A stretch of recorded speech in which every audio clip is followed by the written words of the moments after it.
ছেলে মানুষ জীবনে সব কিছু হারিয়েও যেন হাসি দেওয়ার ক্ষমতা রাখে। যেমন উদাহরণস্বরূপ আমাকেই দেখতে পারে। এখন আর কোনো কিছু এক্সপ্লেন করতে মনে চায় না।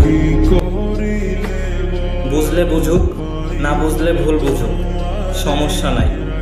মেডিকেলের ভাষায় আমি জীবিত, সাহিত্যের ভাষায় যেন দেহ এবং মন দুটোই মরে গেছে। যদি বলো এত সুন্দরভাবে হাসি খুশি থাকি কিভাবে, তবে বলবো সবই লোক দেখানো। সবার সামনে আমি হেসে চলছি, তবে আমি নিজের কাছে ভীষণ একা।